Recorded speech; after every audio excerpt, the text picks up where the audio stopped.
देखिए बेटा, बात करें हम कोलाइडी तंत्रों के प्रकार। हमने पीछे बताया था तुम्हें कोलाइडी विलयन क्या होते हैं।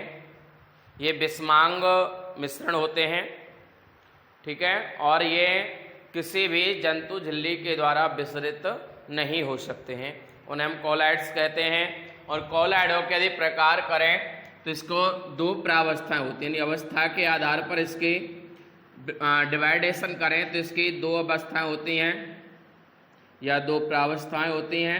पहला आता है परिक्षिप्त प्रावस्था।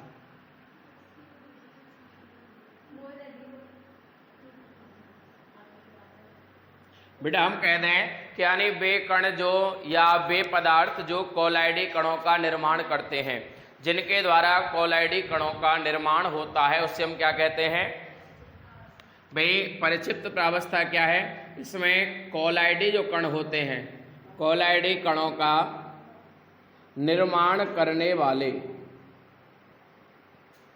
कोलाइडी कणों का निर्माण करने वाले क्या कहलाते हैं, परिक्षिप्त प्रावस्था। और नंबर 2 आ जाता है परिक्षेपण माध्यम।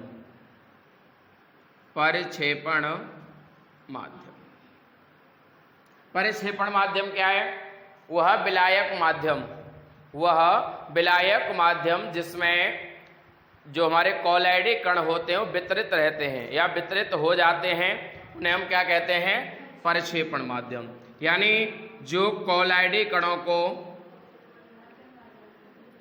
वितरित कर ले, यानी वह माध्यम जो कोलाइडी कणों को वितरित कर ले, उसे हम क्या कहते हैं, परिक्षेपण माध्यम कहते हैं। हमने सेकंड चैप्टर में विलयन पढ़ा था। विलयन क्या होता है, विलयन के दो पार्ट्स होते हैं, विलेय और विलायक। विलेय और विलायक। तो विलेय क्या होता है, वह पदार्थ जो किसी दूसरे पदार्थ में घुल करके पूर्ण रूप से मिल जाता है और हमें दिखाई नहीं देता, उसे हम विलेय कहते हैं, और जो हमें दिखाई देता है उसे हम विलायक। तो ऐसे ही उसी के अकॉर्डिंग यह क्या है, एक तरह का विलेय पदार्थ है। क्या है भाई, हमने पानी और चीनी को मिला के शरबत बनाया, तो शरबत बनाने के लिए हमें चीनी की आवश्यकता पड़ी, परंतु वो चीनी के कण जो हैं वो क्या हो गए, पानी में घुल गए। यानी कोलाइडी कणों का निर्माण, शरबत का निर्माण करने के लिए हमें चीनी की आवश्यकता पड़ी, परंतु वो क्या हो गई, वो अदृश्य हो गई, उसमें दिखाई नहीं दी, तो वो क्या हो गया, परिक्षिप्त प्रावस्था यानी विलेय।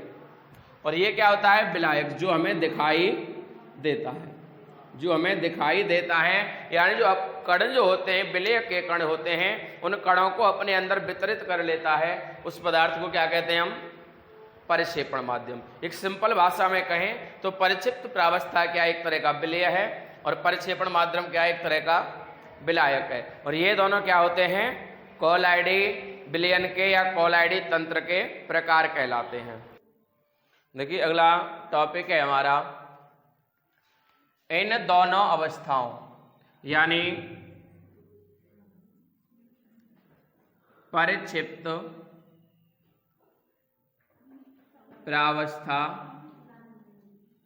एवं परिक्षेपण माध्यम,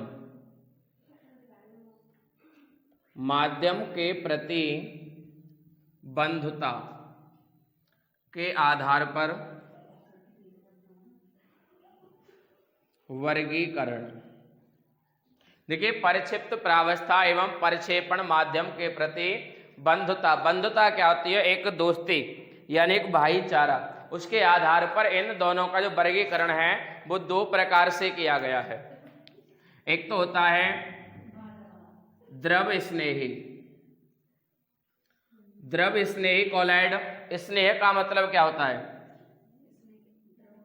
भाई, स्नेह का मतलब एक हम सामान्य भाषा में कहें तो उसका मतलब होता है लगाव या प्रेम, ठीक है।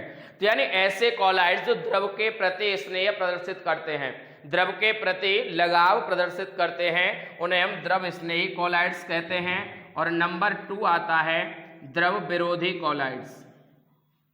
द्रव विरोधी कोलाइड्स क्या होते हैं, वे कोलाइड्स या वे पदार्थ जो द्रव का विरोध करते हैं या द्रव के प्रति स्नेह प्रदर्शित नहीं करते हैं या परिक्षेपण के माध्यम के प्रति विरोध करते हैं या उसके स्नेह नहीं प्रदर्शित करते, वे क्या कहलाते हैं?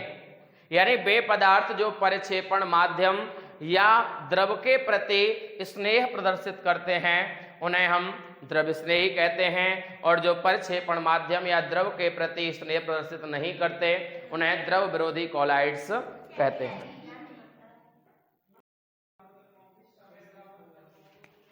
देखिए नेक्स्ट टॉपिक है हमारा कॉलाइडी विलयनों। कॉलाइडी विलयनों का शुद्धिकरण। कॉलाइडी विलयनों का शुद्धिकरण।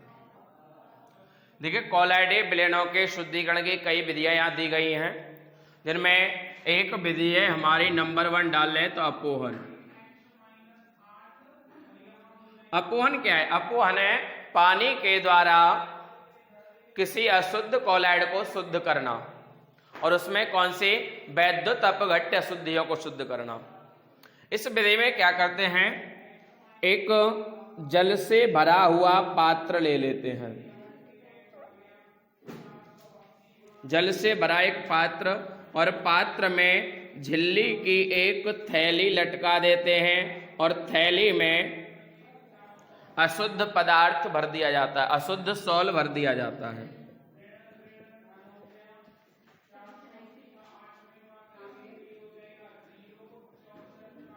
और इस बर्तन को जल से भर देते हैं।